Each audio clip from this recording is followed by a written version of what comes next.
सेवाराम एक ऐसी बहू चाहते थे जो सरल सादगी से भरपूर और संस्कार से युक्त हो। जैसा चाह वैसी ही बहू मिली। बिना दहेज के अपने लड़के की शादी उससे कर दी। इस तरह एक संस्कारी बहू को पाकर सेवाराम अपने को बहुत ही दयनीय समझते थे। उस बहू के अंदर सास ससुर के प्रति बड़ी निष्ठा थी।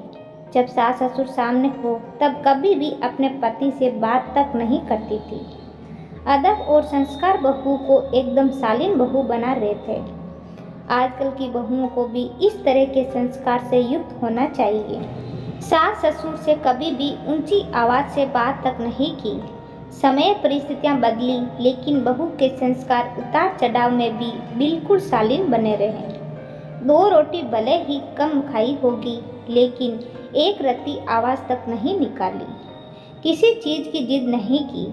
ससुर की मृत्यु के बाद सासू के दुख दर्द को बांटती रहती थी। सासू की सेवा में कोई कंजूसी नहीं की। कोई हीन भावना नहीं आई।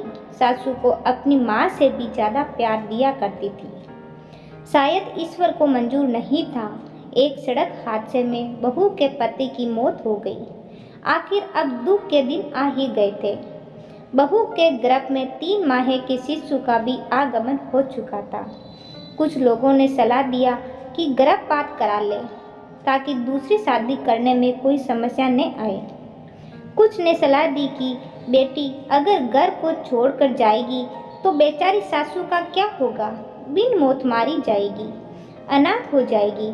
तुम नहीं जाओगी तो तुम्हारे बच्चे को अपना बेटा ही समझकर जी लेगी। कुछ लोगों ने सलाह दी कि अभी बहू की अवस्था ही क्या है, दूसरी जगह घर बस जाएगा तो जीवन आसानी से कट जाएगा। सासू ने बहू को न छोड़कर जाने को कहा। आंखों में बहते आंसू को देखकर बहू ने सासू को ढाढ़स बंधाया और सिर हिलाकर न जाने को कहा। सासू के इस दुख की घड़ी में आज बहू ने संस्कार एक सासू को इस हालत में छोड़कर जाने की परमिशन नहीं दे रहे थे। देनी है ऐसी बहू को जिसने अपनी सासू माँ की देखभाल के लिए अपनी खुशियों को त्याग दिया। दोस्तों, ये छोटी सी कहानी आपको अच्छी लगी तो लाइक और शेयर, साथ ही चैनल को सब्सक्राइब जरूर करें। कहानी सुनने के लिए बहुत बहुत धन्यवाद।